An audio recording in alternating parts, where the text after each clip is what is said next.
Q, women, rural communities, Black people. Equity means fair access to opportunities. And inclusion means having a real pathway to the American dream. No executive order from Donald Trump is going to change that, and certainly no legislation from my Republican colleagues will, but that does not stop them from trying. Republicans are proposing bills that would make it harder or even impossible for shareholders to increase transparency around diversity hiring and inclusive workplaces. Shareholders want this information because study after study has affirmed that diverse teams create more money for companies. They're more innovative and are better and faster at making decisions. Diversity, equity, and inclusion is good for business, and it is good for the economy. Mr. Mueller, does Gibson, Dunn, and Crutcher value the practice of diversity and inclusion? And just a simple yes or no. Yes. Thank you. Mr. Chair, I would like to enter into the record this webpage from Gibson, Dunn entitled Diversity and Inclusion. Without objection.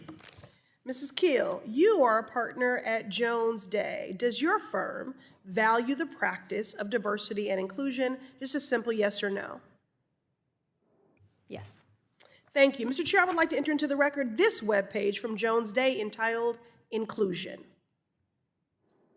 Without objection. Comptroller Lander, do you, as New York City Comptroller, value the practice of diversity and inclusion in your office? Absolutely. Thank you. Thank you for your express commitment today. I also want to commend you on your statement in February, pushing back against Trump's attacks on DEI, and I would like to enter that statement into the record. Without objection. Now, it is really wonderful to see this type of agreement, bipartisan agreement, by Republican and Democratic witnesses here today. However, the fact remains that the fiscally irresponsible policies from the White House, Republicans in Congress, are pushing people out of the workforce. Unemployment is on the rise, and Black women are bearing the brunt of the job losses. But what else is new? We bear the brunt of everything. Black workers are the last hired and the first fired. The alarming spike in Black women's unemployment is the canary in the coal mine, a devastating warning of where our economy is headed.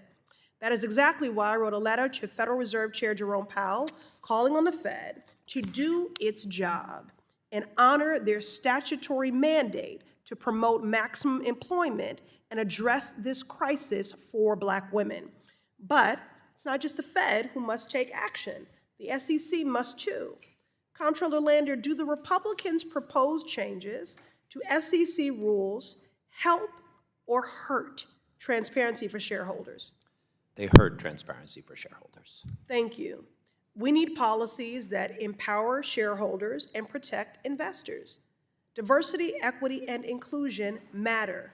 It's good for business, it's good for families, it's good for the economy, and the data supports it. I yield back. The gentlelady yields.